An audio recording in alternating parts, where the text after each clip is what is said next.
بڑی پیاری حدیث ہے، من سلک طریقا یطلب فیہ علما، جو شخص کوئی راستہ اختیار کرتا ہے، سفر کرتا ہے، پیش نظر علم کا حصول ہے، سلک اللہ بہ طریقا من طرق الجنہ، اللہ تعالیٰ اس کے ذریعے سے اس کے لیے جنت کا ایک راستہ جو ہے آسان کر دیتا ہے۔ وَإِنَّ الْمَلَائِكَةَ تَضَعُ أَجْنِحَتَهَا رِضًا لِطَالِبِ الْعِلْمِ، اور فرشتے اپنے پر پھیلاتے ہیں طالب علم کے لیے، ان کی تکریم، ان کے اعزاز، ان کے اکرام، اس کے لیے فرشتے اپنے، جیسے کہ کہا جاتا ہے وَخْفِضْ جَنَاحَكَ لِلْمُؤْمِنِينَ، اہل ایمان کے لیے اپنے کندھوں کو جھکا کر رکھو، تواضع اختیار کرو۔ تو فرشتے تواضع اختیار کرتے ہیں علم کے طالب کے لیے۔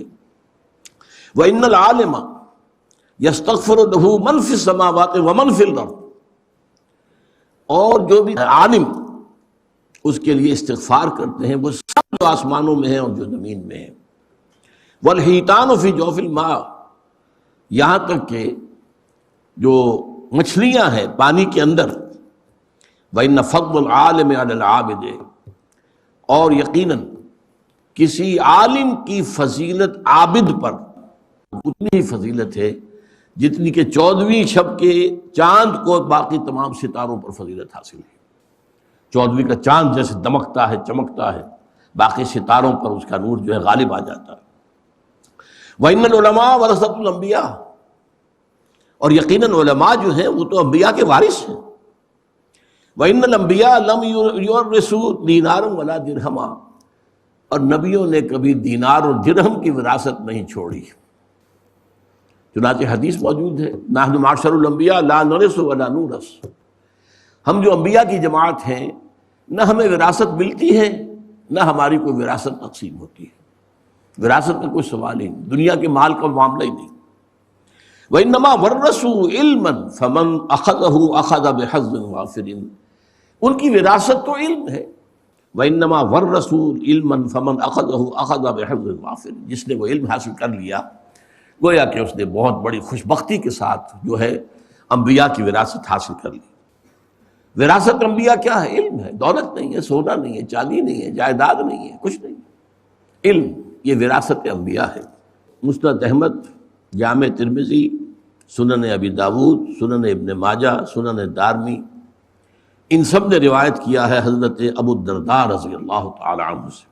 بڑی پیاری حدیث ہے، من جاءہ الموت، کان کھول کر سنیں، کان کھول کر سنیں، من جاءہ الموت وہو یطلب العلم، ایک شخص کو موت آ گئی جبکہ وہ ابھی علم حاصل کر رہا تھا، لیحیی بہ الاسلام، لیکن علم کے حصول کا مقصد اسلام کو زندہ کرنا تھا۔ بہت اہم، علم جو ہے دنیا کے حصول کے لیے بھی ہو سکتا ہے۔ علم را بر تن زنی مارے بہت، علم را بر قلب دل زنی یارے بہت، یہی علم ہے۔ تن پر مارو گے اسے، یعنی تن کے لیے، اپنی جسمانی خواہشات کے لیے، اپنی مادی خواہشات کے لیے، مال و دولت دنیاوی کے لیے، تو یہ سانپ بن کر ڈسے گا تمہیں۔ ہاں، اسی علم کا محل اور مقام اگر قلب ہو جائے تو یہ تمہارا یار ہے، ساتھی ہے، دوست ہے، قبر میں بھی ہوگا، ساتھ ہوگا، ہر منزل کو تمہارا ساتھ دے گا۔ فرمایا من جاءہ الموت وہو یطلب العلم لیحیی بہ الاسلام، مقصد ہو اسلام کو زندہ کرنا۔ آج کے اعتبار سے غور کیجئے، اسلام اگرچہ مرنے والی شے نہیں ہے، لیکن آج مسلمان کی نسبت اسلام سے بڑھ چکی ہے، ختم ہو چکی، نام کے مسلمان ہیں، 1.5 ارب مسلمان ہیں، وہ اسلام کہاں ہے؟ اسلام تو کہیں نہیں۔ وہ نظام کہاں ہے؟ نظام کہیں نہیں ہے۔ وہ عزت کہاں ہے جس کا کہ اللہ نے وعدہ کیا تھا وَلَا تَهِنُوا وَلَا تَحْزَنُوا وَأَنْتُمُ الْأَعْلَوْنَ إِن كُنتُم مُؤْمِنِينَ، بالکل رنج اور غم کو اپنے پاس نہ آنے دو، ہمارا وعدہ ہے تم ہی سب سے اونچے رہو گے، سربلند رہو گے اگر تم مومن ہوئے۔ کہاں ہے ایمان؟ ہم تو ذلیل ہیں، خار ہیں، رسوا ہیں۔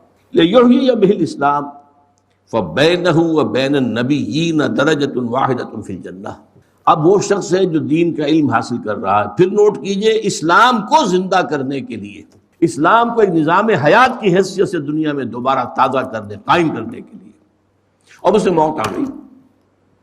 فرمایا تو اس کے اور نبیوں کے درمیان صرف ایک درجے کا فرق رہ جائے گا جنت. نبیوں کے، صدیقین نہیں، شہداء نہیں، ان سے اوپر.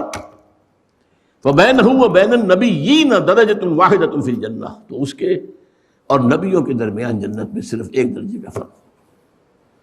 اس کو نوٹ کیجئے، یاد کیجئے، حرز جان بنائیے. ہماری ویلیوز بدل جانی چاہیے، ہماری اقدار بدل جانی چاہیے، ہمارے مقاصد بدل جانے چاہیے.